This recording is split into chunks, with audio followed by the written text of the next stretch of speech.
ஓம் சாந்தி. இன்னைக்கு நாம் சத்குரு பார்ட் 3 கொடுக்க போகிறோம். இதுக்கு முன்னால் சத்குரு பார்ட் 2 கொடுத்துருந்தோம். இப்போ சத்குரு பார்ட் 3 கொடுக்குறோம். கிட்டத்தட்ட இந்த முரளி ஒரு 5-6 பார்ட்டுகளாக ரிலீஸ் ஆகும். ஏன்னா பாபா ஒரு 1 hour வீடியோ கொடுக்குறாரு அப்படின்னா தமிழ் டிரான்ஸ்லேட்டோட சேர்த்து அது 1.5 hour வருது.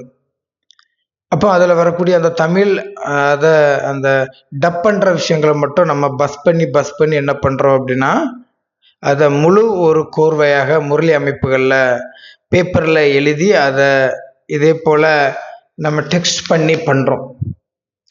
சரியா? இதே போல் டெக்ஸ்ட் பண்ணி இப்படி பண்ணி பாபாவுடைய சர்வீஸ், பாபாவுடைய நாலேஜ் நான் எடுத்துக்கிறதுனால தென் பக்கத்தில் வரக்கூடிய அஷ்டதேவர்களில் 2வது இடத்தை நான் பிடிக்கிறேன். இப்படி இந்த ஞானங்களை பாபா வீரேந்தர் தேவ் தேஷித் என்று சொல்லக்கூடிய பிரஜபிதா மூலமாக எல்லாருக்குமே தெரியப்படுத்துறதுனால பிரஜபிதா முதல் இடத்தை பிடிக்கிறார். அஷ்டதேவர்களில் நான் 2வது இடத்தை பிடிக்கிறேன். 2028 வரை அஷ்டதேவர்களுடைய பார்ட்டு மற்றும் 108 மணிமாலைகள் உருவாகும்னு பாபா சொல்றாரு. 2028 கடைசி வரைக்கும் நடக்கும். நிறைய நாட்கள், நிறைய வருடங்கள் இந்த நாலேஜை ஆத்தியாத்மிக் ஈஸ்வர விஸ்வவித்யாலயத்துல சிவத்தந்தை வீரேந்தர் தேவ் தேஷித் மூலமாக சத்தியத்தை உலகறிய செஞ்சிருக்கிறாரு. அதனால முதல் விதை ரூப பார்ட் யார் அப்படின்னா நம்ம பிரஜாபிதா வீரேந்தர் தேவ் தேஷித். அவங்க அஷ்டதேவர்கள முதல் நம்பர்ல வருவாங்க. அதுக்கு பிறகு இந்த நாலேஜ் கொடுக்கறது, இந்த முரளி அமைப்புகள் உங்களுக்கு கொடுக்கறது, சத்தியத்தை வெளிப்படுத்துறதுனால தென் பக்கத்துல வட மாநிலத்துல யாரு இருக்கிறா அப்படின்னா வீரேந்தர் தேவ் தேஷித் அஷ்டதேவர்கள் முதல் நம்பர். தென் எல்லையில அஷ்டதேவர்கள்ல 2வது நம்பர் நானு.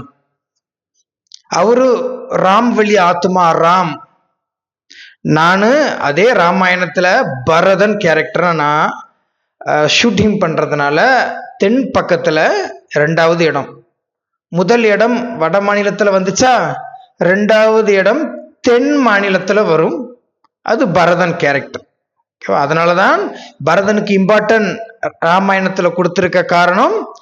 தூத்துக்குடியில என்னது இருக்கு அப்படின்னா இதே தென் எல்லையில ராமாயணம் எழுதப்பட்ட ராமருடைய மகா காவியம் ராமேஸ்வரம் கோயில் இங்கதான் இருக்கு. புரிஞ்சுதா? நாடகத்தின் அடிப்படையில் பாபா சொல்றாரு 8 திசைகள்ல அஷ்டதேவர்கள் வெளிப்படுவார்கள். பாபா சொல்றாரு, பாபாவின் மகா வசனம். அவர் ஒரு காலம் பொய் உரைக்க மாட்டார். 8 திசைகள்னா என்ன? வடக்கு யாருன்னா நம்ம வீரேந்தர் தேவ் தேஷித் பிரஜபிதா. தெற்கில் 2வது இடம்னா சரியா பரதன் ராமாயணத்துல. இது வட மாநிலம், தென் மாநிலம். அதன் பிறகு கிழக்கு மேற்கு, வட கிழக்கு வடமேற்கு, தென் கிழக்கு தென்மேற்கு அப்படின்னு 8 அஷ்டதிக்குகளில் பாலகர்கள் உருவாகுவாங்க 2028க்குள்ள. சரி, அதுக்குதான் இப்ப ஷூட்டிங் நடந்துட்டு இருக்கு. தென் பக்கத்துல பரதன் ராமாயணத்துல இருந்து பரதன் நான் வெளிப்பட்டுட்டோம்ல. அப்ப இந்த நாலேஜ் அமைப்புகள் இதே போல இது 2028 வரைக்கும் வரும். ராமர் உருவாகுவதற்கு 50 வருடங்கள் கிட்ட ஆயிடுச்சு. பரதன் உருவாகுவதற்கு 3 வருடங்கள் தான் எடுக்கும். இதே போல பரதன் வந்த பிறகு நான் வந்த பிறகு என்ன பண்ணுவேன் அப்படின்னா இந்த யூடியூப் வீடியோ இந்த கான்டாக்ட் எல்லாம் கொடுக்கறோம்ல, இதன் மூலமாக மீதி உள்ள 106 பேர் வந்துருவாங்க. நமக்கு நல்லா தெரியும் அஷ்டதேவர்கள், அதன் பிறகு 8 பேரு. அந்த அஷ்டதேவர்கள்ல இருந்து 12 108 மணிமாலைகள் உருவாகும் 2028ல. அப்போ இது வரைக்கும் என்ன நடந்திருக்குன்னா முதல் விதை ரூபம் தான் நடந்திருக்கு. 2வது விதை ரூபம் இப்பதான் நான் என்ன வெளிப்படுத்தி இருக்கிறேன். இந்த 2வது விதை ரூபம் பண்ற பரதன் தான் ராமாயணத்தில் சொல்லக்கூடிய நாட்டை ஆள்பவன். அப்போ இந்த பரதன் எப்போது வெளிப்படுகிறாரோ அன்றில் இருந்து அஷ்டதேவர்கள் மீது உள்ள 106 பேரு 8 திசைகளில் இருந்து வெளிப்பட்டு விடுவார்கள் 2028க்குள்ள. சரி, அப்ப இதற்கு என்ன ரீசன்னா, ராமர் ஆல் என்ன முடியும் அப்படின்னா ஞானங்களை வழங்குவதனால் அவர் ராமர் வழி நடந்த ராமாயணம் புராண காவியம் உருவானது. பரதன் என்ன பண்றாருன்னா நாட்டை ஆள்கிறார். ராமாயணம் அதை தான் சொல்லுது. ராமர் எங்க வராரு? பரதனுடைய ராஜ்யத்திற்கு வரும்போது வரவேற்புரை நடக்கிறது. அப்போ பரதன் ராஜ்யத்தில் 106 பேரை உருவாக்குறாரு. பரதனோடு சேர்த்து 107 பேர் வந்துருவாங்க. புரிஞ்சுதா? இது 2028 வரைக்கும் நடக்கும். அதுக்கு தான் இந்த முரளி மகா வசனங்களை நம்ம இப்போ கொடுக்குறோம். இந்த முரளி மகா வசனங்களின் ரீதியாக 106 பேர் வந்துருவாங்க. இது ஒரு ஷார்ட், ஒரு வரிசை கிரமமாக உருவாக்கப்படும் 2028 வரை. இந்த சத்குரு பார்ட் 2028க்கு பிறகுதான் பிரதட்ச ஆகும். 2028ல வீரேந்தர் தேவ் தீக்ஷித் அவங்க வருவாங்க. அப்ப வரும்போது இந்த லிஸ்ட் அட்டவணைய நான் உருவாக்கிடுவேன். அப்போ அவர் வந்தவுடன் என்ன சொல்லுவார் அப்படின்னா 108 மணிமாலைகள் அஷ்ட தேவர்கள் முதற்கொண்டு உருவாகி விட்டார்கள். யார் யாருக்கு என்னென்ன பார்ட்டுங்கிறது கன்ஃபார்ம் ஆயிடுச்சுன்னு சொல்லிடுவார். அப்போ அந்த கன்ஃபார்ம் பண்ணக்கூடிய பார்ட் யார் பண்றான்னா ராமாயணத்தின் பரதன் தான் பண்றாரு. அவர் தானே ராஜ்யத்துல இருக்கிறாரு. அவர் ராஜ்யத்துல தான் யார் வருவானா, ராமர் முதற்கொண்டு 108 பேர் வருவாங்க. ராமர் முதல் நம்பர்ல வருவாரு, 2வது பரதன் வருவாரு. பரதன் மூலமாக 106 பேர் அவருடைய ராஜ்யத்தில் இருப்பாங்க. அந்த ராஜ்யத்தினுடைய தலைவர் பரதன் தான். புரிஞ்சது? அப்போ பரதனால் 106 பேர் மணிமாலைகள் உருவாக்கப்படுவார்கள். அப்போது பரதன் என்ன கேரக்டர் பண்ணுவாரு? சத்குரு ரோல் பண்ணுவாரு. ராமவெளி மூலமாக அந்த 50 வருடங்கள் சிவத்தந்தை இந்த சிவஞான அமிர்தத்தை புகுத்தி இருப்பார்ல, அந்த ஞானங்களை கடைந்து அதன் பிறகு அந்த விஷயங்களை ராஜ்யத்திற்கு தயார் செய்வது ராமாயணத்தின் பரதன் தான். அப்போ 2028 முழு டீடைல்ஸ் 8 திசைகளில் இருந்து பரதன் கலெக்ட் பண்ணிடுவாரு. அப்போ அது என்ன மாதிரி சம்பவங்கள், எப்படி பரதன் அந்த 106 பேர் ராமர் முதற்கொண்டு 108 பேரை எப்படி உருவாக்குறாரு ராஜ்யத்திற்கு. அதன் பிறகு 2028ல ராமர் வருவாரு. வரும்போது அவர்கிட்ட ராஜ்யத்தை ஒப்படைப்பாரு. நம்ம வீரேந்தர் தேவ் தீக்ஷித் அவங்களுடைய சரீரத்துல சிவத்தந்தை வரும்போது 108 பேருடைய அந்த மணிமாலைகள் லிஸ்ட பரதன் ஒப்படைப்பாரு. அப்போது ராஜ்யங்கள் நடக்கும். அப்போதுதான் அது என்ன புருஷோத்தம சங்கம யுகம் வருது. இப்போ சொர்ணமய யுக சங்கம யுகம், இப்படி சொல்லிட்டு ஒரு சில விஷயங்கள் அதற்கான கோஆர்டினேஷன்ல வரும். அப்போ என்ன நடக்க போகுதுன்னா, ஆல்ரெடி 3 அஷ்டதேவர்கள் உருவாகியாச்சு. வட மாநிலத்திலிருந்து ராம்வெளி வீரேந்தர் தேவ் தீக்ஷித் அவங்க 1வது விதை ரூபமாக வந்தாங்க. அஷ்டதேவர்கள் முதல் நம்பர், 2வது நம்பர் நான், 3வது நம்பர் இப்பதான் கோர்க்கப்பட்டு இருக்குது, வெளிப்பட்டுடுச்சு. அப்போ ராமாயணத்தின் ராமர் ஓகே வட மாநிலம், தென் மாநிலத்தில் இருக்கக்கூடிய ராமாயணத்தின் பரதன் ஓகே கன்ஃபார்ம். 2 பேருடைய முகம் தெரியும். மீதுள்ள 106 பேருடைய முகம் யாருடைய கண்களுக்கும் புலப்படாது. அப்போ ராமாயணத்தில் உள்ள பரதனுடைய கான்டாக்ட்ல 106 பேருடைய லிஸ்ட் தயாராக இருக்கும்.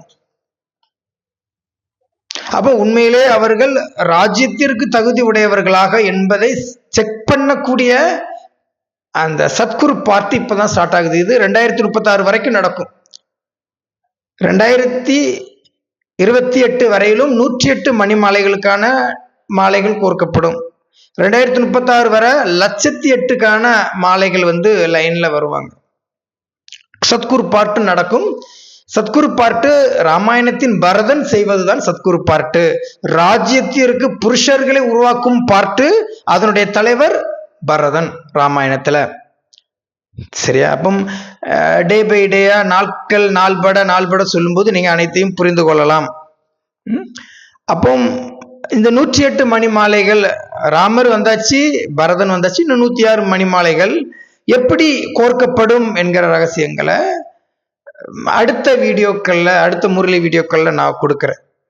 சரியா? அப்போ இதில் வேணாலும் நம்ம கொடுத்து நம்ம ஒரு ட்ரிகர் பண்ணிக்கலாம். என்னிடத்தில் வரிசையாக வருவாங்க. 2028 ஸ்டார்டிங்கில் அந்த முழு கணக்கெடுப்புகள் நடக்கும். வரிசை கிரமத்தில் என்னிடமிருந்து வரிசை கிரமங்கள் 106 பேர் லிஸ்ட் வரும். 2028 வரையிலும் 108 பேர் மணிமாலைகள் உருவாகுவாங்க. அவங்களுக்கு பிக்கஸ்ட் ஹோம்ஒர்க்கு பரதன் கொடுப்பாரு, ராஜ்யத்திற்கு தகுதியுடையவராக ஆக்குவார். அப்போ அனைவருக்கும் இப்போ நம்ம இந்த வீடியோ கொடுக்குறோம் பார்த்தீங்களா, இது நானே கைப்பட எழுதி பண்ணியது. இத வாரத்திற்கு ஒரு முறை ஒரு விசிடி என்கிற முறையில ஹோம்ஒர்க் வழங்கப்படும். சரியா?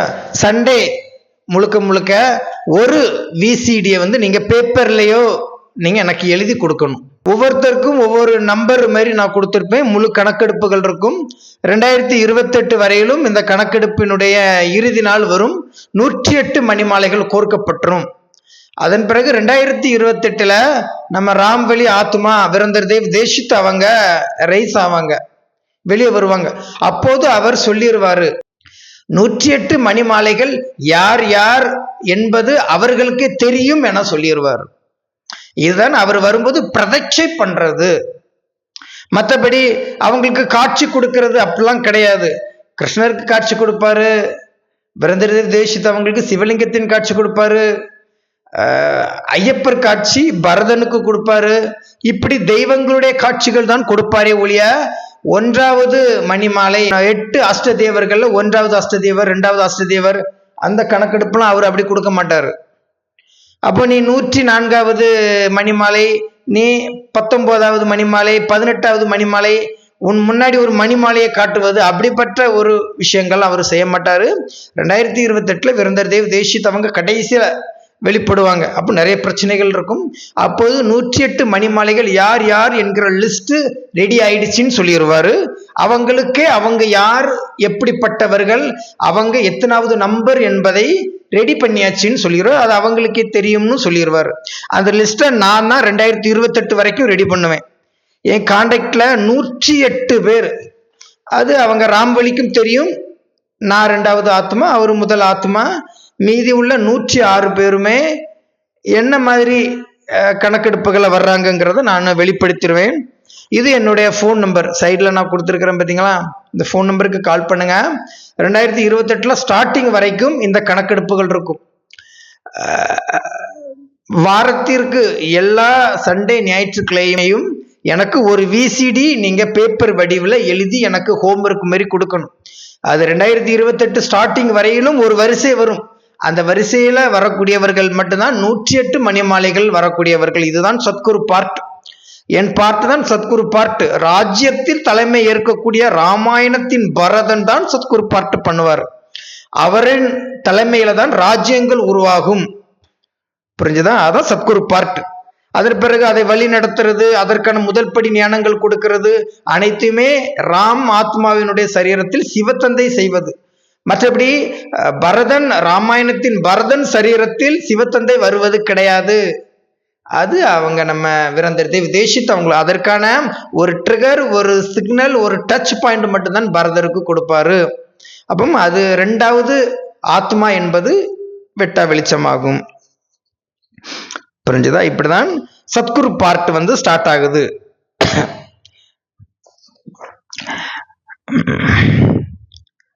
VCD 306 part 3.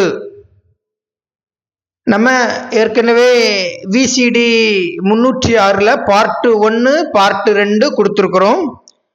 பார்ட் 3 இதுதான் பார்ட் 3.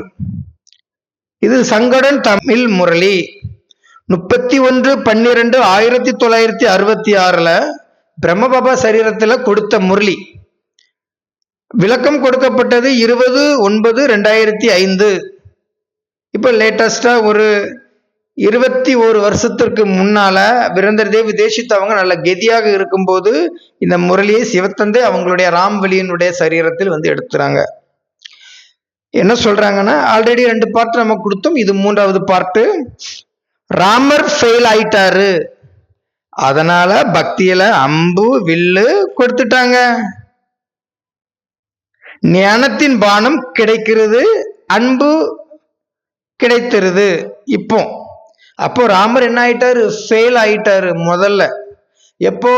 யஜ்யத்தின் ஆரம்பத்தில் 1930 அவர் உடலில் சரீரத்துல அந்த வைப்ரேஷன் உருவாக்கி 1936 சிவத்தந்தை அந்த ஆதி தேவருடைய சரீரத்துல வரும்போது, அப்ப அதன் பிறகு 1941-42 அவங்க தன்னுடைய ஸ்தூல சரீரத்தை விட்டாங்கல்ல, சிவகிராம்.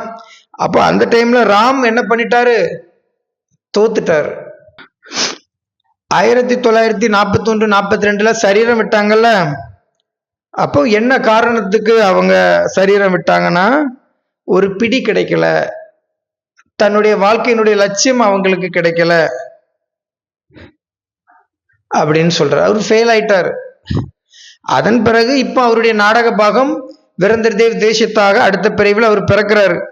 அப்போ பக்தியில அதுக்குதான் அம்பு வில்லு கொடுத்துட்டாங்க. ஞானத்தின் பானம் கிடைச்சிருது, அம்பு கிடைச்சிருது. ஞானத்தின் பானம்னா என்ன? எதை குறி வச்சு பண்றாங்களோ அது பானம், தொடுக்கும் அந்த லட்சியம். இப்போ லட்சியம் தெரிஞ்சிடுச்சு. யஜ்யத்தின் ஆரம்பத்துல 1930 அவருடைய சரீரத்துல அந்த இறைவன் வரக்கூடிய வைப்ரேஷனை உருவாக்கி 1936 முதலாக வந்து அந்த ஞானத்திற்கான விதை விதைக்கும் போது அவர் தான் சங்கர் என்பது ஆரம்பத்துல அவருக்கு எந்த ஒரு பார்ட்டுக்கான விஷயங்களும் தெரியல. ஏதோ ஒரு மாயை மாதிரி வந்து ஞானம் சிவத்தந்தை கொடுத்தாரு, அதை வெளிப்படுத்தவும் இல்லை.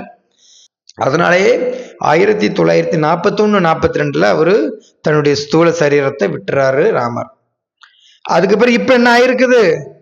ஞானத்தின் பானம் கிடைச்சிருக்குது, அம்பு கிடைச்சிருக்குது, பின்பு புருஷோத்தமத்தின் வில்லும் கிடைச்சிருது.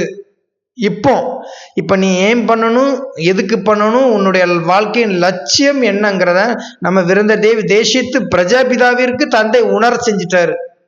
இப்ப அவர் தான் பிரஜாபிதா, உலகத்தின் ஆதி தேவன் என்பது, ஆதி மனிதன் என்பது கன்ஃபார்ம் ஆயிடுச்சு. அப்ப முதல்ல தோத்துட்டாரு, இப்ப ஜெயிச்சிட்டாருன்னு சொல்றாரு பாபா. போய் உன் சம்பாத்தியத்தின் சாப்பாடு சாப்பிடு, யாருக்கும் அடிமையாக இருக்கிற அவசியம் இல்லை அப்படின்னு ஆயிடுச்சு. இப்ப யாரையும் கண்டு அவருக்கு காரியங்கள் கிடையாது. அவரே தன்னுடைய சொந்த உழைப்பின் நிமித்தமாக தான் யஜ்யத்தை உருவாக்கினாரு.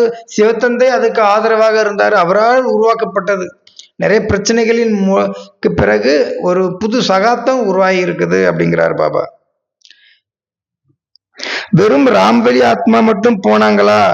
இல்ல மத்த சூரிய வம்ச குழந்தைகளும் இருந்தாங்களா? அவங்களோட பின்னாடி போயிட்டாங்களா? யஜ்யத்தின் ஆரம்பத்தில் பரமாத்மா சிவத்தந்தை எப்போது பிரவேசம் ஆனாங்களா? அப்போது சூரியனுக்கு இந்த ஞானத்தை கொடுத்தாங்க. யஜ்யத்தின் ஆரம்பத்துல யாரெல்லாம் ராம்வழி கூட இருந்தாங்களோ அவங்க அத்தனை பேருமே காணாம போயிட்டாங்களாம். பாபா சொல்றாரு, ஆரம்பத்தில் இருந்தவங்க யாருமே இல்லை, எல்லாருமே மாயமா மறைஞ்சிட்டாங்க. அந்த கௌரவர்கள் குரூப் ஒண்ணு இருக்கு பாத்தீங்களா, பிரம்ம பாபா கூடவே வந்து அந்த உசுப்பேத்தி வந்துருது பாத்தீங்களா, அந்த ஆத்மாக்களுடைய சக்தியில தான் எல்லாமே நடந்துட்டு இருந்திருக்கு. ஆரம்பத்தில் யஜ்யத்தின் ஆதி காலத்துல இருந்தவங்க எல்லாருமே வரிசையாக காணாம போயிட்டாங்க. அதான் பாபா சொல்றாரு, எல்லாரும் அவருக்கு பின்னாடியே போயிட்டாங்க. அப்போ சூரியனுக்கு இந்த ஞானத்தை இறைவன் முதல்ல கொடுத்திருந்தாரு. சூரியன் ஞானத்தை எடுத்துக்கிட்டாங்கன்னா சூரியனுடைய குழந்தைங்க ஞானத்தை எடுத்துக்கிட்டாங்க. அந்த சூரிய வம்சி குழந்தைங்க யஜ்யத்தின் ஆரம்பத்திலே போயிட்டாங்க. அப்ப ஞான சூரியன் யாரு? நம்ம வீரேந்திர தேவ் தேசித்து, ராமவழி ஆத்மா, பிரஜாபிதா. அப்போ சந்திரவம்சி யாரு? நம்ம பிரம்ம பாபா ரீதியாக பிறக்கக்கூடியவங்க, அந்த குக வம்சத்தை சார்ந்தவங்க, பிரம்மாவினுடைய ஃபாலோவர்ஸ். பிரஜாபிதாவினுடைய ஃபாலோவர்ஸ் சூரிய வம்சம், பிரம்மாவினுடைய ஃபாலோவர்ஸ் வந்து சந்திர வம்சம்ங்கிறார் பாபா. யாரு மீதியாக இருந்தாங்க? பிரம்மா மீதியாக இருந்தாங்க. பிரம்மாவை ஃபாலோ பண்ணக்கூடிய குழந்தைங்க மீதியாக இருந்தாங்க. யாரு கடைசியில் இருந்தாங்க? நம்ம பிரகாஷ்மணி தாதி, மம்மா, ஜானகி தாதி, ரத்தன் மோகினி, குல்தார் தாதி, ஜானகி தாதி, மன்மோகினி தாதி, பிரம்ம பாபா, அவங்களுடைய மகள் சாண்டா, இப்படி எல்லாருமே இருந்தாங்க. ஆதியில இருந்தவங்க ஒருத்தர் கூட இல்லாம போயிட்டாங்களாம். ஓடியும் போயிட்டாங்க, இறந்தும் போயிட்டாங்க, கொலை செய்யப்பட்டாங்க, அப்படி நிறைய விஷயங்கள் இருந்தாங்க. அந்த ஆதியில இருக்கிறவங்க தான் இப்ப அத்தியாத்மிக் ஈஸ்வரிய விஸ்வவித்யாலயம். அத்தியாத்மிக், அத்தினா எனி டைம், ஆத்மிக்னா ஆளுங்க.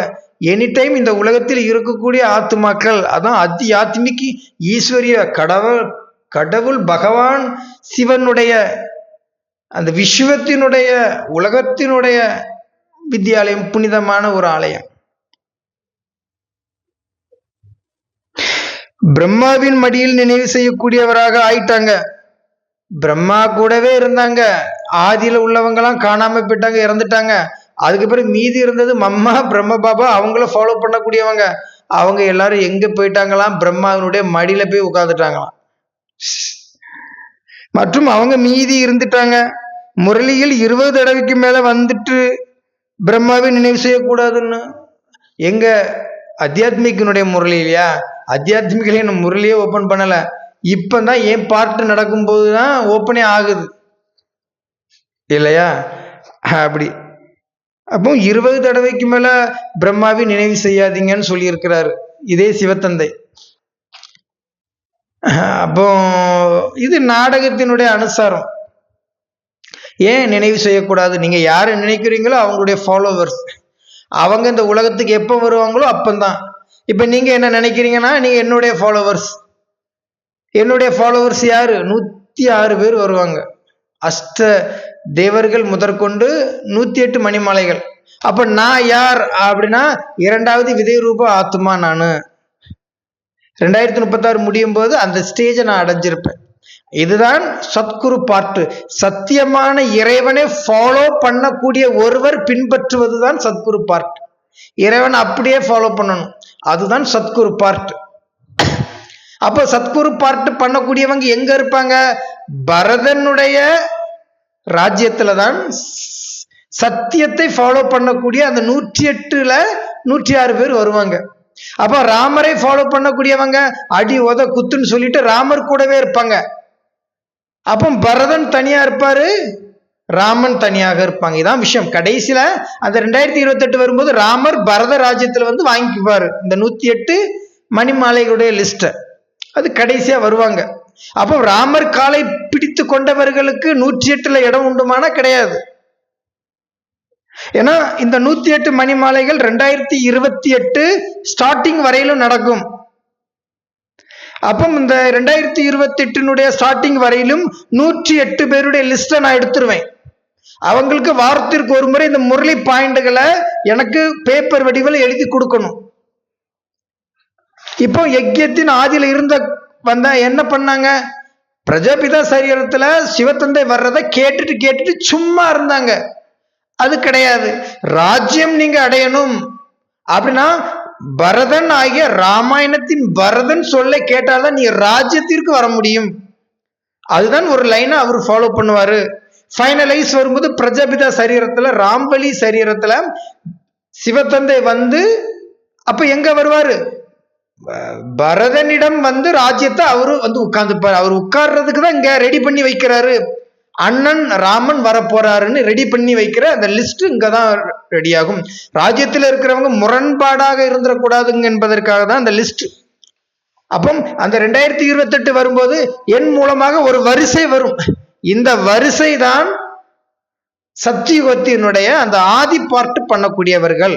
அப்ப இதுக்கு முன்னாடி இருந்தவர்கள்லாம் ஆதி பார்ட் கிடையாதானா? யாருமே கிடையாது. யாரும் ஸ்ரீமத்தை ஃபாலோ பண்றது கிடையாது. அதுக்காக தான் அந்த சத்குரு பார்ட் நடக்கும். சத்குரு பார்ட்ல எல்லாவற்றையுமே வெட்டா வெளிச்சம் போட்டு காட்டிடுவாரு பாபா. சரி, அப்போ முரளியில 20 தடவைக்கு மேல வந்துட்டு பிரம்மாவை நினைவு செய்யக்கூடாதுன்னு, முரளியில 20 தடவைக்கு மேல வந்திருக்கிறான் பிரம்மாவை நினைவு செய்யக்கூடாதுன்னு சொல்லி. ஏன்னா அவர் ஆதி தகப்பன் கிடையாது. கிருஷ்ணரு ஜெயில பிறக்கிறாரு. தேவகியும் அவங்களுடைய கணவரும் கிருஷ்ணருடைய அப்பாவும் எங்க பிறக்கிறாங்க? ஜெயில இருக்கிறாங்க. முதல்ல ஜெயில இருக்கிறது யாரு? கிருஷ்ணனுடைய தாய் தந்தையர்கள் இருக்கிறாங்க. அங்கதான் கிருஷ்ணர் பிறக்கிறாரு. அப்ப முதல்ல ஜெயில மறைமுகமாக மறைத்து வைக்கப்பட்டது யாரு? கிருஷ்ணரையா? கிடையாது. சூட்சமமாக இருக்கிற சூட்சம தந்தையும் தாயும் இருந்தாங்க. அவங்க ஜெயில இருந்து ரிலீஸ் பண்ற டேட்டு தான் கிருஷ்ண ஜெயந்தின்னு சொல்றாங்க. அது 1998 அப்போது ஜெயிலுக்கு நம்ம ஆளு போறாரு விரந்ததேவ் தேஷித் ஒரு பிரச்சனை ரீதியாக. அது கிருஷ்ண ஜெயந்தின்னு சொல்லிட்டாங்க. கிடையாது, இவர் ராம்வலி ஆத்மா ஜெயிலுக்கு போற அந்த டேட்டு தான் கிருஷ்ண ஜெயந்தி அப்படிங்கிறார் பாபா. ஒருவேளை குழந்தைகளான நீங்கள் பிரம்மாவின் சித்திரத்தை வைத்தீங்கன்னா பதித்தமாயிருவீங்க. பிரம்மாவினுடைய போட்டோ எங்க இருக்கும்? நார்கோயில் சென்ட்ரலையும் அதெல்லாம் இருக்கும், வடசேரி சென்ட்ரலையும் அதுதான் இருக்கும், வள்ளியூர் சென்ட்ரலையும், திருநெல்வேலி சென்ட்ரலையும், கன்னியாகுமரி சென்ட்ரலையும், தூத்துக்குடி சென்ட்ரலையும், உடங்குடி சென்ட்ரலையும், எல்லா சென்ட்ரலையும் பிரம்மாவின் போட்டோ தான் இருக்கும். எங்காவது அத்தியாத்மிக் ஈஸ்வரிய விஸ்வ வித்யாலயத்துல விரந்ததேவ் தேஷித் அவங்களுடைய போட்டோ இருக்காது. இங்கு சித்திரங்களை நினைவு செய்யும் பழக்கம் இருக்கக்கூடாது. அப்போ இதுக்கு என்ன ரீசன், என்ன காரணம்ங்கிறத நீங்க போக போக தெரிஞ்சுப்பீங்க. யாரு குக வம்சாவளியாக இருக்காங்களோ அவங்க சரீரத்தில் கவனம் செலுத்துவாங்க. வாயால் என்ன வந்ததோ அதற்கு முக்கியத்துவம் கொடுப்பாங்களா? வாயால வந்த விஷயங்களுக்கு கவனம் செலுத்த மாட்டாங்க. குக வம்சவழி சரீரத்திற்கு கவனம் செலுத்துவாங்க. முக வம்சவழி சரீரத்திற்கு கவனம். முகம்னா எஞ்சான் உடலுக்கு ஒரு ஜான் முகமே பிரதானம். அப்போ முக வம்சவழி தலையில ஹெட்டு ஆதியில வரக்கூடியவங்க, சரீரம் கழுத்துக்கு கீழே இருக்கக்கூடிய எல்லாம் சரீரத்தினுடைய அந்த அதுல அந்த கவர்ச்சியில வரக்கூடியவங்க குக வம்சாவளி.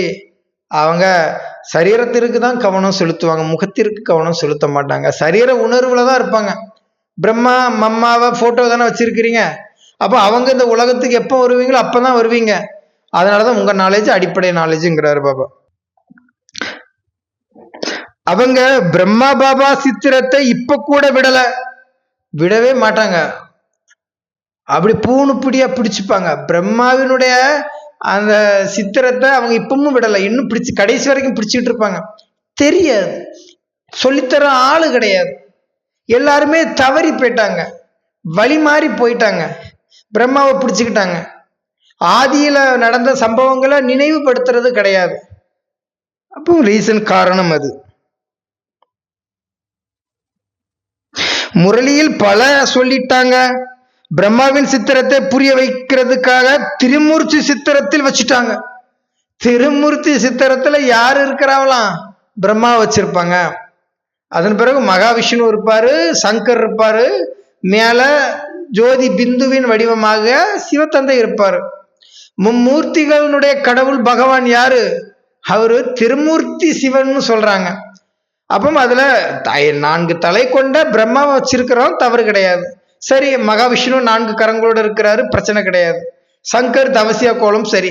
இப்படி வைக்கிறத விட்டுட்டு பிரம்மா இருக்கிற இடத்துல அவர் நம்ம பிரம்ம பாபா அவனுடைய போட்டோ வச்சுட்டாங்க. அப்படி வைக்கக்கூடிய அளவிற்கு அவங்களுடைய புத்தி பேதலிச்சுட்டுங்கிறார் பாபா. தனியாக பிரம்மாவின் சித்திரத்தை வைக்க வேண்டிய அவசியம் இல்லைன்னு சொல்லி இருக்கிறாங்க. ஆனால் யாருக்கு புரிய வைக்க கூடாதுன்னு இருக்குதோ, சொத்தை எடுத்துக்க கூடாதுன்னு இருக்குதோ, அவங்களுக்கு முழுமையாக 84 ஜென்மங்கள் டைரக்டாக அப்பாவிடமிருந்து எடுத்துக்க மாட்டாங்க. பாருங்க, அப்ப பாபா சொல்றாரு, யாரு சொத்தை எடுத்துக்க மாட்டாங்களோ, யாருக்கு எதை புரிய வைக்க முடியாதோ, அவங்க 84 ஜென்மங்கள் எடுக்க மாட்டாங்க அப்படின்னு சொல்றாரு இறைவன். இந்த விஷயமே பெரிய விஷயம். நீங்க அத்தியாத்மிக்கு வாங்க வராம போங்க, அது வேற விஷயம். பிரம்மாவினுடைய சித்திரத்தை நீங்க நினைவு செய்யக்கூடாது. அப்படி நினைவு செய்தீங்கன்னா உங்களுக்கு புரியாது. 84 பிறவிகள் நீங்க எடுக்க மாட்டீங்க அப்படின்னு சொல்ற. ராதாகிருஷ்ணன் போன்ற ஆத்மாக்கள் அப்பாவிடம் இருந்து டைரக்டா சொத்தை எடுத்துக்குவாங்களா, அல்லது அவங்க அப்பா அம்மாவிடம் இருந்து தேவி தேவதைகளுக்கான சொத்தை எடுத்துக்குவாங்களா? இல்லையா? இப்போ அவரு ராதாகிருஷ்ணர் இருக்கிறாரு, அவருக்கு அப்பா யாரு? நம்ம பிரஜாபிதா வேதந்தி பேகன் அம்மா. அவங்க மூலமாக சிவத்தந்தையினுடைய சொத்தை எடுத்துக்க கூடியவங்க பெரியவங்களா, இல்லைன்னா அந்த ராதாவும் யாரு? நம்ம ஓம் ராதை. அதுக்கப்புறம் கிருஷ்ணர் யாரு? நம்ம பிரம்ம பாபா. இவங்க கிட்ட சொத்தை எடுத்துக்க கூடியவங்க எந்த நிலையில வருவாங்கன்னு கேக்குறாங்க. அப்போ ராதாகிருஷ்ணனுக்கு அப்பா அம்மாவா இருக்கிறவங்க யாரு? வேதந்தி பேகன், நம்ம விரந்ததேவ் தேஷித். அவங்க கிட்ட சொத்தை எடுத்துக்குவாங்களா இல்ல ராதாகிருஷ்ணன் மம்மா பிரம்மா பாபாவிட்ட சொத்தை எடுத்துக்குவாங்களா அப்படின்னு கேள்வி கேட்கிறாரு பாபா.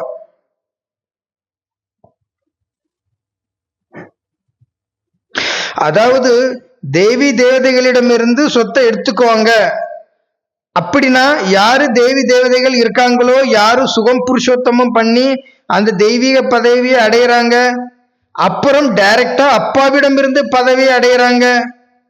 நரனிலிருந்து நாராயணன் ஆகிறாங்க, நாரிலிருந்து லட்சுமி ஆகிறாங்க. அவங்க உயர்ந்தவங்களா? யாரு தேவி தேவதாவிடம் இருந்து பிராப்தி பண்ணி இருக்கிறாங்களோ அவங்க உயர்ந்தவங்களா அப்படின்னு கேட்கிறாரு பாபா. அதாவது தேவி தேவதைகள்னா நமக்கு தெரியும். இப்ப நம்ம பிரம்மகுமாரிகளை பொறுத்தவரை பிரம்மா பம்மா பாபா இவங்க கிட்ட இருந்து சொத்தை எடுத்துக்கக்கூடியவங்க பெரியங்களா, டைரக்டா அப்பாவிடம் இருந்து ஞானம் எடுத்து நரனிலிருந்து நாராயணன், நாரிலிருந்து லட்சுமி ஆகக்கூடியவர்கள் உயர்ந்தவர்களான்னு கேட்கிறாரு. இப்போ நரனிலிருந்து நாராயணன், நாரிலிருந்து லட்சுமின்னு நீங்க பிரம்மகுமாரிகிட்ட போய் கேளுங்க. நம்ம இப்ப இங்க இருக்கிறோம், நம்ம நாராயணன் அல்லது லட்சுமி ஆகுறோம். இப்போ நம்ம நரன்ல இருக்கிறோம், அடுத்த பிரிவுல நாராயணரா இருக்கிறோம். இப்ப நம்ம நாரியா இருக்கிறோம், அடுத்த பிரிவுல லட்சுமியா இருக்கிறோம். இதுதான் நரனிலிருந்து பிறகு நாராயணன் அப்படிங்கிறாங்க பிரம்மகுமாரிகள்ல. ஆனா அது உண்மை கிடையாது. இதே நரனிலிருந்து இதே உடம்பு நாராயணனாக சத்தியவத்துல இருக்கிறோம். உயிரோடு வனவாசம், உடலோடு வனவாசம். இந்த உடம்பு வனவாசம்னா சொர்க்கம், இந்த உடம்பு சொர்க்கத்துல இருக்கும். அதுதான் நரனிலிருந்து நாராயணன். ஆனா பிரம்மகுமாரிகளை பொறுத்தவரை இப்ப நம்ம மனுஷனா இருக்கிறோம், அடுத்த பிறவில இன்னொரு உடம்பு வரும்போது நம்ம நாராயணரா இருப்போம். அதுதான் நரனிலிருந்து நாராயணன் சொல்றாங்க. அது கிடையாது. ஆனாலும் பிரம்மகுமாரிகள் அந்த நாலேஜ் அவங்க கொடுக்குறாங்க. 9 லட்சம் பேர் உயிரோட இருப்பாங்க அப்படின்னு சொல்லிட்டு, அந்த 9 லட்சத்துக்கு கிருஷ்ணர் ராதை அவங்க இருப்பாங்க, குழந்தை அப்படின்னு நிறைய கன்ஃபியூஷன். இதெல்லாம் அவங்ககிட்ட சொல்லி புரிய வைக்க முடியாது. அவ்வளவு பிரச்சனைகள் அவங்களுக்கு இருக்குது. நீங்க என்ன நினைக்கிறீங்களோ அதை அடைவீங்க. இதான் உலக தத்துவம். லா ஆஃப் அட்ராக்ஷன், ஈர்ப்பு விதி உங்களுக்கு என்னங்க உணர்த்துது?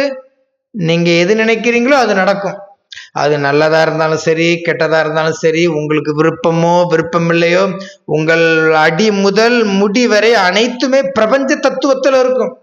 உங்களுடைய புத்தியில் இல்லாத விஷயத்திற்கு ஆத்மா அந்த இடத்துக்கு எடுத்துட்டு போகாது உங்களை. ஏன்னா மனிதன் எண்ணத்தாலதான் வாழ்றான். மனிதனுடைய எண்ணம் போல்தான் வாழ்க்கை இருக்குது.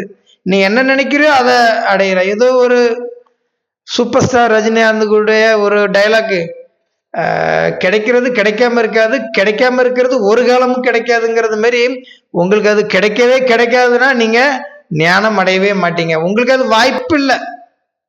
உங்களுக்கு அது அதிர்ஷ்டமே இறைவன் கொடுக்க. அதிர்ஷ்டமற்றவர்கள் நீங்க இல்லையா?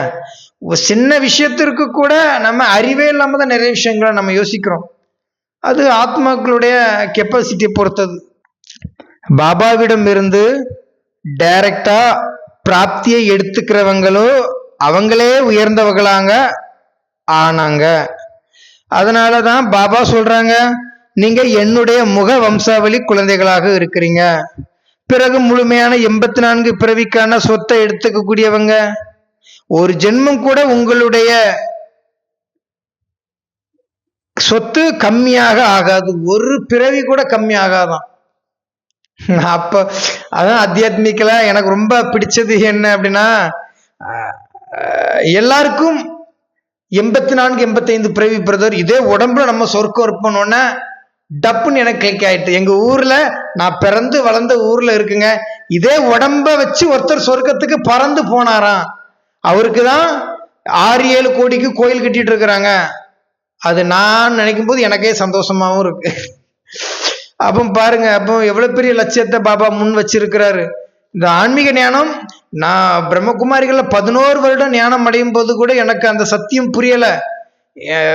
நான் அந்த டைம்ல நான் தான் எங்க ஊர்ல உடலோட வனவாசம் போனேன் ஐயா அப்படி நினைச்சு. ஆனா அந்த சத்தியம் கிடைக்காத வரைக்கும் ஒரு உதறல் தான் இருந்துகிட்டு இருந்து. அதுக்கு என்ன அர்த்தம், இதை அர்த்தம் பிடிக்கணுமே நினைச்சிட்டு இருந்த பிகேல இருக்கும்போது ஆதித்தன் பிரதர் எனக்கு நாலேஜ் கொடுத்து 5 நிமிஷத்துல, பிரதர் நம்ம இதே உடம்புலயே சொர்க்கத்துல புரிஞ்சு இதே உடம்ப தூக்கிட்டு போயிருவோம் பிரதர் அப்படி சொன்ன உடனே கிளிக் ஆயிட்டு, நான் அப்ப இதை நான் தெரிந்து கொண்டே ஆகணும், எனக்கு உடனே ஞானம் கொடுங்க பிரதர் ரொம்ப டார்ச்சர் பண்ணிட்டேன் நான் ஆத்தியாத்மிக்க. அவரு ஒரு 2-3 பிரதரை விட்டு பேச வச்சு, அவங்க பேச வச்சு, இவங்க பேச வச்சு, கான்டாக்ட்ல சர நிறைய ஆத்மாக்கள் வந்துச்சு பிபிகேல அத்தியாத்மிக்கல. அப்போ நமக்கு அந்த விஷயங்கள் நமக்கு அவர் டச் பண்றாரு. அப்போ ஒரு பிறவி கூட கம்மி ஆகாதுங்க. இது எவ்வளவு பெரிய விஷயம். இப்படி ஒரு ஞானம் இருக்குமா? பாபா சொல்றாரு, சத்தியம் யாருடைய புத்தியில் தங்குதோ அதுவே விதை ரூபம். நான் ஏற்கனவே சொல்லியிருப்பேன், ஒவ்வொரு மரத்திலும் 36,800 பேர் வருவாங்க ஒவ்வொரு மரத்திலும். இது எவ்வளவு பெரிய சத்தியம். அப்ப அந்த சத்தியம் என்ன என்பது எல்லாரும் தெரிந்து கொள்ள வேண்டும். 4.5 லட்சம் பேருக்கு அந்த பாக்கியம் கிடைக்குங்க. 85, 84 பிறவி இதே உடம்புல இருந்து 4.5 லட்சம் பேர். ஒரு ஊர்ல 5000 பேர் வைங்க, 100 ஊர்ல இருக்கிற மக்கள் வந்தா எவ்வளவு பாப்புலேஷன் இருக்கும். அத்தனை மக்கள் அங்க இருப்பாங்க சத்தியத்துல ஸ்டார்டிங்ல. அப்ப அந்த இடத்துல நான் 2வது விதை ரூபம் நினைக்கும் போது எனக்கு ரொம்ப ஹாப்பிங்க, ரொம்ப சந்தோஷமான அனுபவமாக.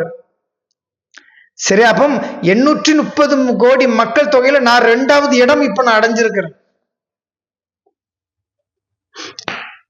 அப்ப இதே உடம்புல இருந்து சொர்க்கத்தை 84, 85 பிறவி இதே உடம்புல அட்வான்ஸ் பார்ட்டி ஆகுறது.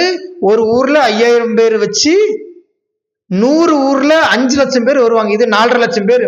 அப்போ 100 ஊர்ல உள்ள ஒரு தாலுக்கு மக்கள் மட்டும் சாகாம உயிரோட சொர்க்கத்துல ஸ்டார்டிங்ல அட்வான்ஸ் பார்ட்டியா இருந்தா எவ்வளவு லட்சம், எவ்வளவு பாப்புலேஷன் இருக்கும்.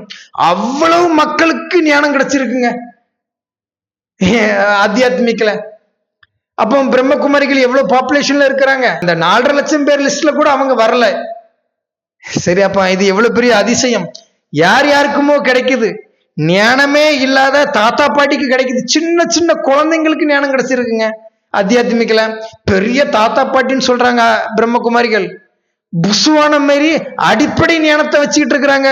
யோகா பண்ணு, சேவை பண்ணு, ஆத்மா பயிற்சி பண்ணு, இவ்வளவுதான். இதை விட்டுட்டு நான் 11 வருடம் ஆன்மீகத்துல நான் பிரம்மகுமாரிகளை எதையுமே நான் கற்றுக்கொள்ளலாங்க. வேஸ்ட் அந்த லைஃப் இல்லையா. நான் உங்களுக்கு நேர்முகத்தில் உட்கார்ந்து புரிய வைக்கிறேன் அப்படிங்கிறாரு. அவர் டைரக்டா உட்கார்ந்து புரிய வைக்கிறாரு. பிரம்மா பாபா இருக்கிற காலத்துல நம்ம இல்லாம போயிட்டோமே, இப்பதான் எனக்கே புரியுது. நல்ல வேலை பிரம்ம பாபா இருக்கிற பீரியட்ல நான் இல்லாம எஸ்கேப் ஆயிட்டேன்டா சாமின்னு இருக்கு. அம்மா, ஆனால் அந்த குக வம்சாவளி பிராமணர்களுக்கு புரிய வைக்க மாட்டேன். நீங்க அவங்க கிட்ட எத்தனை தடவை வேணும்னாலும் போய் சொல்லுங்க, அவங்கள இன்வைட் பண்ணுங்க, வரணும்னு சொல்லி கூப்பிட்டாலும் வந்து கேளுங்கன்னு சொன்னாலும், பகவான் வந்திருக்காருன்னு சொன்னாலும் அவங்களுடைய புத்தி உட்காராது. அதாவது எல்லாருமே புத்திசாலியா இருந்தா நாம புத்திசாலியா இருக்கிறதுல பெரிய விஷயம் கிடையாது. ஆனா எல்லாருமே முட்டாளாக இருக்கும்போது நாம தனி ஒருவராக புத்திசாலியா இருக்கிறது நம்மளை நாமளே பெருமைப்படுத்திக் கொள்றது. இந்த உலகத்துல யாருக்கு யார ரொம்ப பிடிக்கும்னா நமக்கு நம்மை ரொம்ப பிடிக்கும். அத்தியாத்மிக்கு வந்தவொன்னு எல்லாரும் ரொம்ப ஹாப்பியா இருப்பாங்க. என்ன தெரியுமா, யாரு எதுவுமே தெரியாத ஒரு கூட்டத்துக்கு இடையில சைலண்டா ரொம்ப ஹாப்பியா ஃபீல் பண்ற ஒரு குரூப் அத்தியாத்மிக்கு தான். எல்லாருக்குமே 84 பிறவி. இது எவ்வளவு பெரிய விஷயம். இதான் நாடகம். இப்போ ஏன் புத்தியில் உட்காராது? ஏனெனில் அவங்க கன்வெர்ட் ஆகக்கூடிய ஆத்மாக்களாக இருப்பாங்க. கன்வெர்ட் ஆயிருவாங்க, உடனே மாறிடுவாங்க. ஆமா, நீங்க அத்தியாத்மிக் ஈஸ்வரிய விஸ்வவித்யாலயத்தில் பாருங்க, அனைத்தையும் விடணும். போன முரளியில, இதே முரளியில 2வது பார்ட்ல சொல்லியிருந்தாரு, தேக உணர்வை விடுங்க, தாய் தந்தையர்களை விடுங்க, உற்றார் உறவினர்களை விடுங்க, எல்லாவற்றையும் விடுங்க அப்படின்னு இறைவன் சொல்றாரு. அப்படி விட்டுட்டீங்கன்னா நீங்க உடனே ஒரு சொந்தத்துக்கு போக மாட்டீங்க, உடனே ஒரு உறவு முறைக்கு போக மாட்டீங்க, உடனே தேக உணர்வுல இருக்க மாட்டீங்க. அப்படி இருக்கக்கூடியவங்க என்ன ஆவாங்க, உடனெல்லாம் கன்வெர்ட் ஆக மாட்டாங்க. ஆனா இந்த ஞானங்கள் எடுத்துக்காத பிரம்மகுமாரிகள் கடைசி வரைக்கும் விகாரத்துல தாங்க விழுவாங்க. குறிப்பா யாரு, நம்ம ஜானகி தாதி. ஜானகி தாதிய ஏன் ரொம்ப வயது கடந்த பிறகு யஜ்யத்தின் தலைவி ஆக்குனாங்கன்னு கேட்டா நிறைய பேருக்கு விஷயங்கள் தெரியும். ஜானகி தாதி அப்படிப்பட்ட ஒரு தாதி. அதாவது பரிசுத்தமான வாழ்க்கை நான் வாழ்ந்துட்டு, பிரம்மச்சரியத்துல நான் வாழ்ந்துட்டு, திருமணம் பண்ணி குழந்தை குட்டியோட இருந்த ஜானகி தாதி அவங்க கிட்ட போய் நான் ஞானம் எடுத்தா எனக்கு எவ்வளவு அசிங்கம் இல்லையா? அதுதான் இங்க அவங்க எடுத்துட்டு வராங்க. அதுதான் இந்த ஞானத்தை எடுத்துட்டு வராங்க. சரி, அப்போ நான் ஃபாலோ பண்ணக்கூடியவங்க ஒரு விகாரிங்கிற அந்த விஷயத்த மறைச்சு என்கிட்ட என்ன பிரம்மகுமாரிகள் கவர்ந்து இழுக்கிறது எவ்வளவு பெரிய தவறு. நீங்க யார ஃபாலோ பண்றீங்களோ அவங்களுடைய எண்ணம் தான் வரும். அதனாலதான் பிரம்மகுமாரிகள்ல பாருங்க, யாருக்குமே பயிற்சி பண்ணணுங்கிற அக்கறையே இருக்காதுங்க.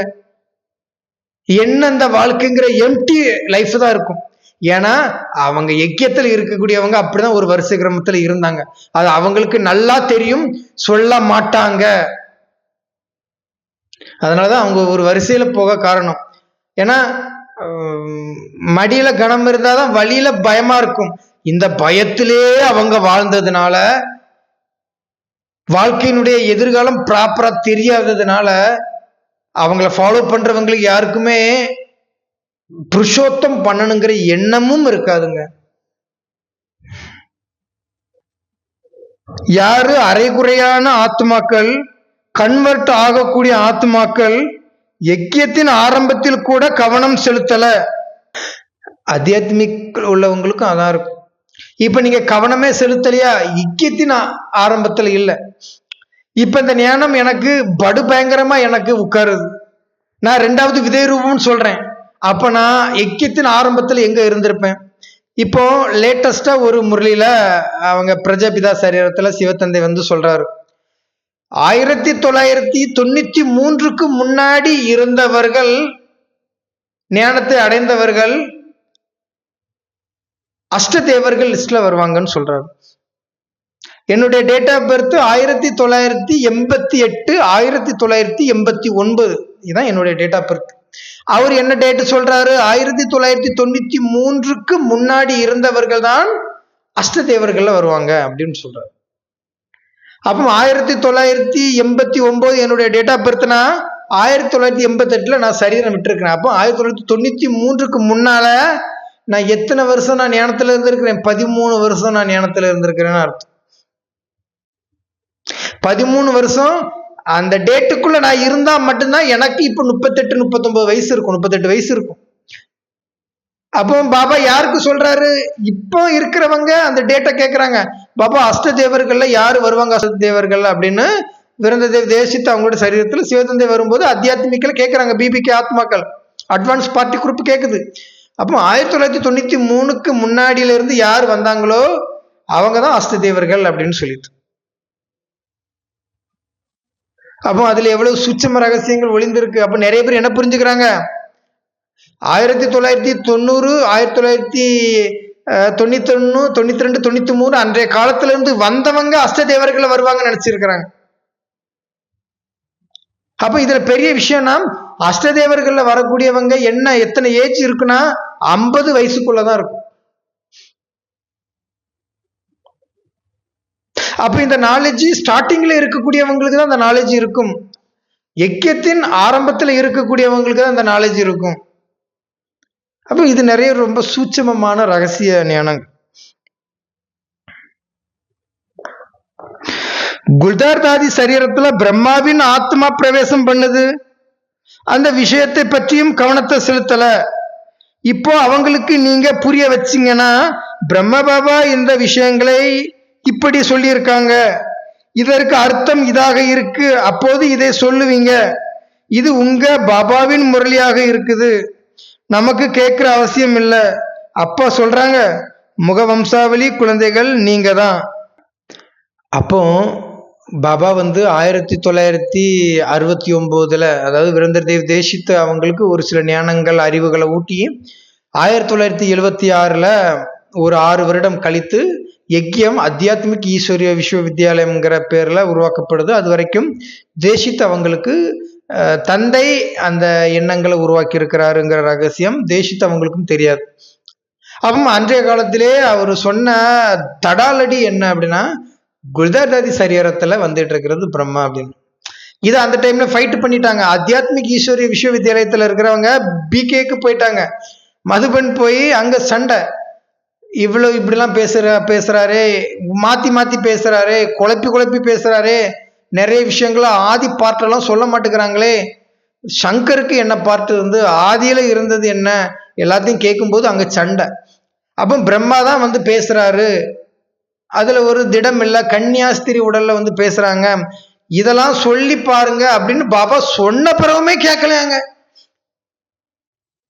இங்க தந்தை வாராருன்னு சொன்ன பிறகுமே கேட்கலையாம், வேண்டான்னு சொல்லிட்டாங்களாம். என்ன ரீசன்னா, தாதிகள் எல்லாருமே குல்தார் தாதியினுடைய ஃப்ரெண்டு, பெஸ்ட் ஃப்ரெண்டு.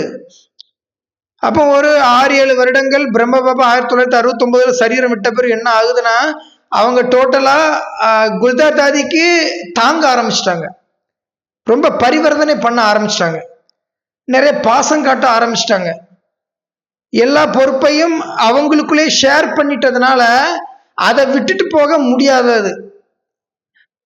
அவங்கள ஃபாலோ பண்ற எல்லாவங்களையும் ஏமாத்திட்டாங்க. அவங்களுக்கே நல்லா தெரியும் முன்னாடி இப்படி பேசினாங்க. அது ஏன் இதெல்லாம் சொல்றேன்னா, இதெல்லாம் சொல்லி பாருங்க, அதுக்கு பிறகு கேட்க மாட்டாங்க, அவங்க 84 பிறவி எடுக்க மாட்டாங்கன்னு சொல்லியாச்சு. பிரம்மா மம்மாவே 84 பிறவிகளுமே ரொம்ப கம்மியா தான் எடுக்கிறாங்க. அத்தியாத்மிக ஈஸ்வரிய விஸ்வவித்யாலயத்தில் இருக்கிற எல்லாரும் பிறவி எடுத்து ஒரு 25 இருந்து 30 வருடத்துக்கு பிறகுதான் மம்மா பிரம்ம பாபா பிறக்கிறாங்க. வேதந்தி பேகன் அம்மாவுக்கும் விரந்தர் தேவ் தேசித் அவங்களுக்கும். அப்ப அதிக பிறவி எடுத்தது பிரம்மாவா? ஏன்னா பிரம்மகுமாரிகள் இந்த பிரச்சனை இருக்கு. அதிக பிறவிகள் எடுத்தது பிரம்மா, 84 பிறவின்னு ஞானத்துல இருக்கு. அப்படி அவங்களுக்குள்ள சொல்லிக்கிறாங்க. அப்படி இல்லை. அப்போ இதெல்லாம் பத்தி சொல்லி பாருங்க, இருந்தாலும் கேட்க மாட்டாங்கன்னு பாபா சொல்றாரு. சுயராஜ்யத்தை ஸ்தாபனை செய்றீங்க, ஆனால் குக வம்சாவளியான சுயராஜ்யத்தை ஸ்தாபனை செய்ய முடியாது. பிரம்மாவை ஃபாலோ பண்ணக்கூடியவங்க சுயராஜ்யத்தை ஸ்தாபனை செய்ய முடியாது. சுயராஜ்யம்னா என்ன? சந்தோஷமான வாழ்க்கை சுயராஜ்யம். தான் செல்ஃப் ரெஸ்பெக்டோட இருக்கிறது தான் சுயராஜ்யம். சந்தோஷமாக இருக்கணுங்க, ரொம்ப சந்தோஷமா இருக்கிறது தான் சுயராஜ்யம். அதை நீங்க பிரம்மாவை ஃபாலோ பண்ணீங்கன்னா அது இருக்க முடியாது, உங்களுடைய சந்தோஷம் கெட்டுரும். ஏன்னா பாப்புலேஷன் கூட கூட அந்தந்த குரூப் தனித்தனியா விலகி போயிடும் சத்தியுகத்துல. அங்க நிறைய அந்த நிர்வாண லைஃப் தான் இருக்கும் எல்லாருக்குமே. அங்க ஒண்ணுமே இருக்காது, சாப்பாடுமே அவங்க அந்தந்த நபர்கள் ஆசைப்பட்டாதான் சாப்பிட்டுக்கலாம். அவ்வளவு பொருட்கள் எல்லாமே பல வகைகள், அப்படி ஒரு பல வகைகள் இருக்கும் சொர்க்கத்துல. அங்க போய் ஃபேக்டரி, துணி கடை அதெல்லாம் எதுவுமே இருக்காது. சரீர உணர்வு வரும்போதுதான் ஆடைகள் போடுறீங்க, முழு டீட்டெயில்ஸா கொடுப்பாருங்க. அங்க பிரம்ம பாபா சரீரத்துல சிவத்தந்தை எப்படி உட்கார்ந்து பேசினாரு அதே லிஸ்ட் அங்க கொடுப்பாங்க. அப்ப அந்த நாலேஜ் அமைப்புகளை நீங்க எடுத்துக்கணும், வரும்போது தெரிஞ்சுப்பீங்க.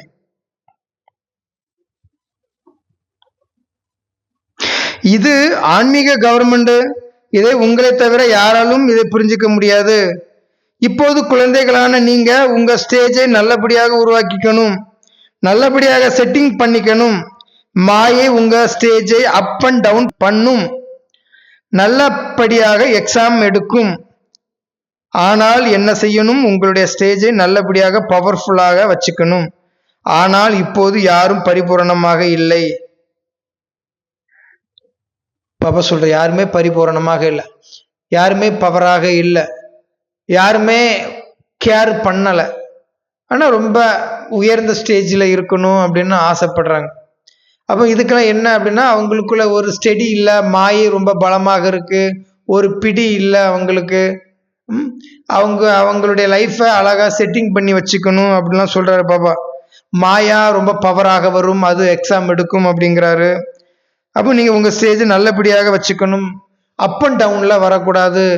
அப்போ அந்த பயிற்சி முறைகள்லாம் எப்படி எடுக்கணுங்கிறத நம்ம இதில் சொல்லிடுறோம். பயிற்சி முறைகள் ரொம்ப டீப்பான ஒரு பயிற்சி முறைகள்.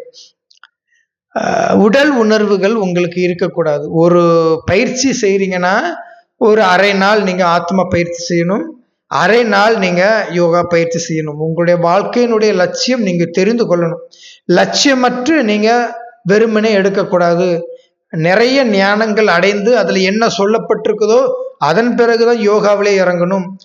தான் ஒரு ஆத்மா என்கிற ஸ்திதியை கன்ஃபார்ம் பண்ணாம ஆத்ம பயிற்சி எடுக்க முடியாது. முதலில் உங்களை உணரணும். நீங்க ஒரு ஆத்மாங்கிறது கன்ஃபார்ம் ஆகணும். அப்படி கன்ஃபார்ம் பண்ண அது பழக்கங்களாக வரும். இப்போ ஒரு நாள் பயிற்சி எடுக்கிறீங்கன்னா பாதி நேரம் 12 மணி நேரம் நீங்க ஆத்ம பயிற்சி, 12 மணி நேரம் பாபாவை நினைவு செய்கிறது. 24 ஹவரும் பாபா நினைவுல இருந்து நீங்க ஆத்ம உணர்வுல இருந்து தான் பேசணும். உங்க புத்தியின் முன் எதையுமே கொண்டு வரக்கூடாதுன்னு சொல்றாரு. ஏன்னா சத்தியுகத்தில் எதுவுமே இருக்காது. அப்போ நீங்க அதற்கான பயிற்சி திட்ட முறைகள் நீங்க எப்பவுமே வகுத்துக்கணும். நீங்க எல்லா செயல்முறைகளுமே பக்காவாக செஞ்சுக்கணும் பாபா சொல்றாரு. அப்போ பார்க்கும் இடமெல்லாம் தந்தையை தான் நினைவு செய்யணும். ஒரு ஒளி பிம்பம் தான் உங்களுக்கு அனுபவமாகணும், சக்தியாக அனுபவமாகணும். யாருடைய முகங்களும் தெரியக்கூடாதுன்னு பாபா சொல்றார். யாருடைய முகமும் உங்க புத்திக்கு வரக்கூடாது. எனி டைம் உங்களுக்கு ஞானத்திற்கான நிலைய நீங்க உருவாக்கி ஞானம் படிக்கணும், பாபாவை நினைக்கணும். ஞானம் படிக்கணும், பாபாவை நினைக்கணும். கர்மங்களை செய்து கொண்டும் யோகம் செய்யணும். கர்மங்களை செய்யும் போது அந்த கேள்விகளுக்கான பதில்கள் மட்டும்தான் கொடுக்கணும். நீங்க கேள்வி கேட்டுட்டு கிடக்கப்படாது. உங்களுக்கு டைம் வேஸ்ட், ஸ்திதி கட் ஆகுங்கிறாரு பாபா. அப்படிப்பட்ட நேரம் இன்னும் போக போக நான் சொல்லி தருவேன். ஏன்னா சத்குரு பாட்டு நான் பண்றதுனால உங்களுக்கு அந்த 2028 ஸ்டார்டிங் வரையிலும் 106 பேரை ரெடி பண்ணிடுவேன். அப்போ அதுக்கான லிஸ்ட் எல்லாமே நான் கொடுக்கும் இன்ஸ்ட்ரக்ஷன் மூலமாக உங்களுக்கு நிறைய ஹோம்ஒர்க் நான் கொடுப்பேன். அதை ஃபாலோ பண்றவங்க ஒரு வரிசையில வருவாங்க. இந்த வரிசையில வரக்கூடியவங்க டப் காம்படிட்டரா இருப்பாங்க. இவங்கள்ல இருந்து ஒரு வரிசை நான் அழகா உருவாக்கி 2028 சத்குரு பார்ட்டு அப்படியே ரன் ஆகும். 2028 தான் சத்குரு பார்ட்டு ஸ்டார்ட் ஆகும். அப்போது ஏற்கனவே இருக்கிற அந்த வரிசை பாபா சொல்லிடுவாரு. 108 மணிமாலைகள் யார் யார் என்பது அவர்களுக்கே தெரியும்னு சொல்லிடுவாரு. அப்போ அவருக்கு எல்லாருக்கும் காட்சியெல்லாம் கொடுக்க மாட்டாரு. காட்சி எப்படி கொடுப்பாரு? ஒரு தேவி தேவதைன்னா காட்சி கொடுத்துருவாரு. ஒருத்தருடைய நினைவு கொடுக்கணும், பக்தி மார்க்க நினைவோ ஒரு சிலையினுடைய நினைவோ போட்டோவோனா கொடுத்துருவாரு. 108 மணிமாலைகள் எப்படி அவர் டச் பண்ணுவாரு? 108 வரிசை எப்படி அவங்களுக்கு தெரியும்? அந்த வரிசை கிரமங்கள் இப்படிப்பட்ட ஹோம் ஒர்க் மூலமாக சத்குரு பார்ட்ல வெளிப்படும். அப்போ இந்த சத்குரு பார்ட்ல நான் ஒரு லிஸ்ட் கொடுத்துருவேன். அந்த லிஸ்ட்ல first rank, second rank, third rank, ஃபோர்த்னு 8 இடத்துல 8 அஷ்ட பாலகர்கள் 2028 ஸ்டார்டிங்ல அவங்க தான் சொல்லி நான் கொடுத்துருவேன். குப்தமாக தான் இருக்கும், அவங்க வெளிப்பட மாட்டார்கள். அப்போ அவங்க பார்ட் என்னென்ன ஸ்டேஜ் நான் கொடுத்துருவோம். அப்போ அந்த 2028 வரைக்கும் அந்த 8 அஷ்டதேவர்களுக்கு பிறகு வரக்கூடியவங்க 108 வரக்கூடியவங்க. அந்த 108 அந்த 8ல இருந்து 12 பிரிஞ்சு வரும். கடைசியில் ஒரு 4 வரும். இதுதான் மொத்தம் 108 கான்செப்ட். அப்போ இது எல்லாமே 2028 முடியும் போது பாபா சொல்லிடுவார். பாபா அந்த லிஸ்ட் எல்லாம் காட்டிட்டுலாம் இருக்க மாட்டாங்க. யூடியூப் மூலமாக 8 திசைகளிலும் வெளிப்படும். ஆனா எப்படி வெளிப்படாது? பாபா அருகில் இருக்கும் சரீரத்திற்கு வெளிப்படாது. பாபாவை யார் அழகாக நினைவு செய்து யார் நல்ல முறையில் சேவை செய்கிறார்களோ பாபாவை புத்தியின் அருகில் இருப்பவர்கள் தான் பாபாவின் அருகில் இருப்பார்கள், தூரத்தில் இருக்க மாட்டாங்க. அத்தனை பேரும் பாபாவை பின்பற்றக்கூடியவர்களாக 8 திசையிலிருந்து வருவாங்க.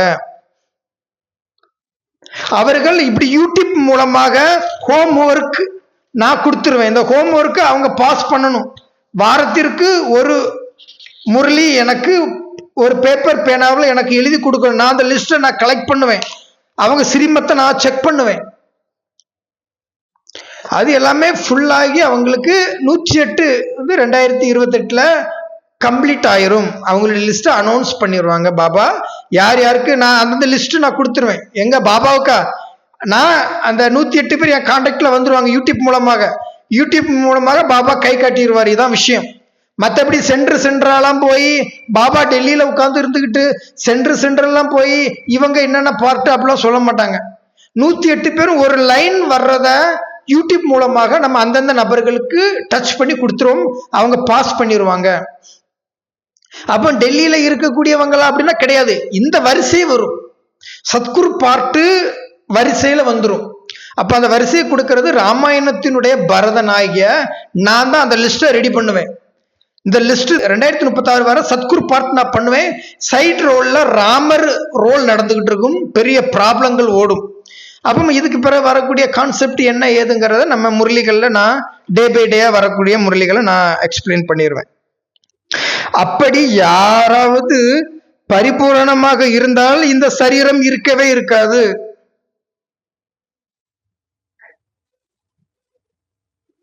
ஆத்மா ஒருவேளை பரிபூரணம் ஆயிடுச்சுன்னா இந்த சரீரத்தினோட அபிமானம் இருக்காது. பிறகு எப்போது சரீரத்தின் அபிமானம் இருக்காதோ அப்போது ஆத்மா உயர்ந்த ஸ்டேஜ்ல பறந்து போயிடும். கர்மாதி ஸ்டேஜ் ஆயிடுச்சுன்னா, ஆத்மா பியூர் ஆயிடுச்சுன்னா இங்கு இந்த உலகத்தில் இருக்க முடியாது. அப்போ அந்த கர்மாதீத்துன்னு சொல்றாங்க, கர்மங்களை கட் பண்ற அந்த வென்ற நிலை கர்மாதீத்துன்னு சொல்றாங்க ஆன்மீகத்துல. அப்ப அந்த நிலை எப்போ வரும்? நீங்க அந்த சம்பூர்ண அந்த நிலைக்கு நீங்க வந்துட்டீங்கன்னா, சதோ பிரதான நிலை உங்களுக்கு வந்துடுச்சுன்னா, அந்த பியூரிட்டி வந்துடுச்சுன்னா, அந்த ஆத்மாவினுடைய சக்தி உங்களுக்கு வந்துடுச்சுன்னா நீங்க இந்த உடம்புலயே இருக்க மாட்டீங்க, உடம்பை விட்டு பறந்துடுவீங்கன்னு பாபா சொல்றாரு. ஆனா எல்லாருமே பிறவி எடுத்து எடுத்து பாவனம் ஆகல, அதான் பதிதமாயி பிறவி எடுத்துட்டு இருக்கிறாங்க.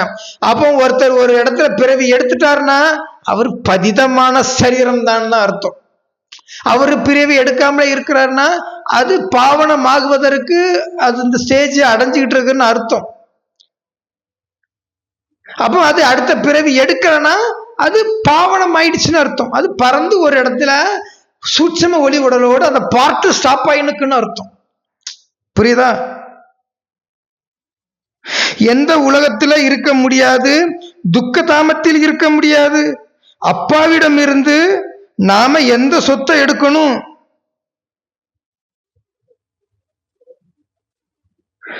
சாந்தி தாமம் மற்றும் சுகதாமத்திற்கான சொத்தை எடுத்துக்கணும். சாந்தி தாமம்னா எங்க? பாபாவோட இருக்கிறது. சுகதாமம்னா சொர்க்கம் இல்லையா? எப்போது கிடைக்கும்னா எப்போது ஆத்மா ஸ்டேஜ்ல இருக்கிற பிராக்டிஸ் நிலைக்கிறோமோ, பழகிடுறோமோ, தேக அபிமானம் மறந்துடுறோமோ, தேகத்தினோட நினைவு வரக்கூடாது, தேகத்தினுடைய உறவினர்களோட நினைவு வரக்கூடாது. அப்படி இருந்தனா ஆத்மா என்ன ஆகுது? பரிபூரண சம்பூர்ண நிலையை அடையுதுன்னு பாபா சொல்றாரு. அப்போ தேக அபிமானம் மறந்துடணும்னு சொல்றாரு பாபா. ஆத்மீக ஸ்டேஜ்ல இருக்கிற பிராக்டிஸ்ல நிலைக்கணுமா? ஆத்மீக உணர்வு உங்களுக்கு இருக்கணும், ஆத்மா பிராக்டிஸ் பண்ணணும், ஒரு சீரியஸ்னஸ் உங்களுக்கு இருக்கணும், சின்சியாரிட்டி இருக்கணும்னு பாபா சொல்றாரு. சீரியஸ்னஸ் உங்களுக்குள்ள அலாதி இருக்கணும்னு சொல்றாரு பாபா. ஆத்மா ஸ்டேஜ்லேயே தான் இருக்கணும். அப்போ அந்த ஆத்மா ஸ்டேஜ் பிராக்டிஸ் எப்படிங்க பண்றது? உங்களே நீங்க முதல் நல்லா உணரணும். இந்த லைஃப் எனக்கு வேணுமா, இது வேண்டாமா, எனக்கு இது தேவையா? உங்களை ஆத்மாவாக முதல்ல உணர்ந்துகிட்டே இருக்கணும். நல்லா உணர்ந்து அதற்கு பிறகு தந்தையை நினைக்கணும். தந்தையை நினைக்கணும், ஆத்ம பயிற்சி, தந்தையை நினைக்கணும், ஆத்ம பயிற்சி, தந்தையை நினைக்கணும், ஆத்ம பயிற்சி செய்ய செய்ய செய்ய பழகிறோம். யாராவது உங்ககிட்ட பேசினா ஆன்சர் மட்டும்தான் பண்ண தோணும். பண்ணிட்டு ஒரு குறுகிய சொற்கள்ல பேசிட்டு பயிற்சியில வந்துருவீங்க. வளவளா குலகுலான்னு பேசுற பழக்கங்கள் உங்களுக்கு இருக்காது. அந்த பயிற்சி முறைகள் நீங்க அடைந்து கொள்ளணும். அப்ப அனைத்தையும் விட்டால் தான் அதை அடைய முடியும். எதுவே வேண்டான்னு சொல்லணும். ஆனா இப்ப யாருமே அடையலை. எனக்குமே அங்கங்க ஒரு சில சிலங்கல்கள் இருக்கும். அப்ப நம்ம அந்த நிலையை அடையும் போது நமக்கு அந்த ஸ்டேஜ் வந்துடும். அப்போ இன்னைக்கான அந்த பார்ட் 3 நம்ம எடுத்திருக்கிறோம். என்ன ஒரு பார்ட் 2 வரும். இது VCD 306 அவரு பேசுறத நம்ம தமிழ்ல அப்படியே எழுதி எடுத்திருக்கிறோம். சரி, அப்போ இது என்னுடைய ஃபோன் நம்பர். இந்த நம்பருக்கு நீங்க கான்டாக்ட் பண்ணி என்ன சொல்லணும்னா, பிரதர் நானும் ஜாயின் பண்றேன் பிரதர், கிளாஸ்ல 108 மற்றும் அஷ்டதேவர்கள் 8 பேர் லிஸ்ட்ல வரணும் பிரதர், நான் அஷ்டதேவர்கள்ல வரணும். அப்போ எனக்கு அந்த ஹோம்ஒர்க்கு கொடுங்க, நான் கிளியர் பண்ணிக்கிறேன், நான் ஸ்டடி பண்ணிக்கிறேன், சத்குரு பார்ட்ல நானும் ஜாயின் பண்ணிக்கிறேன் அப்படின்னு நீங்க சொல்லணும். சரியா? ஆல்ரெடி ஒருத்தங்க புக் பண்ணி அவங்களுக்கு அவங்களுடைய ஸ்டேஜை நம்ம சொல்லி வச்சுருக்கிறோம். குப்தமாக தான் இருக்கணும். யார் யார் என்னென்ன ஸ்டேஜ் அடையிறோங்கிறத யார்ட்டும் சொல்லக்கூடாதுன்னு ஒரு ரூல்ஸ் நான் கொடுத்துருப்பேன். அதெல்லாம் நீங்கள் என்கிட்ட கான்டாக்டில் வரும்போது நான் சொல்லி கொடுப்பேன். அது சத்குரு பார்ட்லேயே நிறைவடைஞ்சிடும். சத்குரு பார்ட்டு வீரேந்திர தேவ் தேசித்தை அவங்க பண்ண மாட்டாங்க. சரியா? அதுதான் இங்கே குப்தமான ஒரு விஷயம். அவர் பண்ணுவாருன்னு நினச்சிக்கிட்டாங்க, கிடையாது. இதை நிறைய சூட்சமங்கள் ஒளிஞ்சிருக்கும். அதை 2வது ரேங்க் வரக்கூடிய ராமாயணத்தின் பரதன் அதை மனித கோலத்துல தந்தை துணை இல்லாமல் தந்தையை பிடித்து ராமரை பிடித்து மக்களை வழிநடத்தும் ஒரு ஸ்டேஜ் தான் அது எடுத்துட்டு வரும். புரிஞ்சுதா? அப்போ இந்த ஸ்டேஜ் வெளிப்படும் போது மீது உள்ள 106 பேர் லிஸ்ட் அப்படியே இந்த ஸ்டேஜ்ல மறைஞ்சிருக்கும். அவங்க யாரும் பிரதட்ச ஆக மாட்டாங்க. சரியா? அப்போ நாடகத்தின் அமைப்புகள் இப்படிதான் இருக்கும். அடுத்தடுத்த முரளிகளை என்ன அப்படியே கண்டினியூ பண்ணும்போது நீங்க முழு ரகசியத்தை தெரிந்து கொள்வீங்க. சரியா? இப்போ இது என்னுடைய நம்பர். இந்த நம்பருக்கு நீங்க கான்டாக்ட் பண்ணுங்க. நீங்க என்ன செய்யணும் ஏது செய்யணுங்கிற லிஸ்ட்டை நான் உங்களுக்கு கொடுப்பேன். ஆரம்பத்தில் வர்றவங்க தான். ஆனால் மொத்தமே 108 பேர் தான் ரொம்ப ஸ்டெடியாக வருவாங்க என்னுடைய வாட்ஸ்அப் கான்டாக்டுக்கு. சரியா? அவங்க அத்தனை பேருமே வாட்ஸ்அப் வச்சுருப்பாங்க. சரியா? அதன் பிறகு என்ன ஏதுங்கிறத நான் உங்களுக்கு எக்ஸ்பிளைன் பண்ணுவேன். ஹோம்ஒர்க் மாரி கொடுப்பேன். நீங்கள் அதை பண்ணணும். இது ஒரு பட்டி மாரி வரும். இந்த லிஸ்ட் தான் வரும். இது 8 திசைகள்ல இருந்து வந்துருவாங்க இந்த பட்டிக்கு. வட மாநிலம், தென் மாநிலம், ஈஸ்ட், வெஸ்ட்னு எல்லா இடத்துலையுமே கவரேஜ் ஆயிடுவாங்க. சரியா? அப்போ இந்த ராஜ்யத்தில் பரதனுடைய ராஜ்யத்தில் இருக்கக்கூடியவர்கள் தான் ராமர் வருவார், ராம்வழி. அப்போ அந்த ராமர் கூட இருக்கக்கூடிய ராமர் காலை பிடித்து கொண்டவர்கள் யாரும் வரமாட்டாங்க. ஏன்னா இப்ப ராமர் குப்தமாக இருக்கிறாரு. அப்ப ராமர் காலை பிடிச்சுக்கிட்டவங்க யாரு? ராமர் காலை பிடிக்க கூடாதுங்கிறதுக்கு தான் அவரு குப்தமாக இருக்கிறாரு. இந்த குப்த பார்ட்ல இருந்து சத்குரு பார்ட் ஸ்டார்ட் ஆகும். புரிஞ்சுதா? நீங்க போக போக சத்குரு பார்ட் என்ன ஏதுங்கிறத நம்ம முழு டீட்டெயில்ஸோட நம்ம கொடுத்துருவோம். சரியா? இன்னைக்கு இந்த வீடியோ நம்ம பார்த்து முடிச்சிருக்கிறோம். அடுத்த வீடியோவில் இதே விசிடியில் பார்ட் நம்பர் 4 நம்ம போஸ்ட் செய்வோம். ஓம் சாந்தி.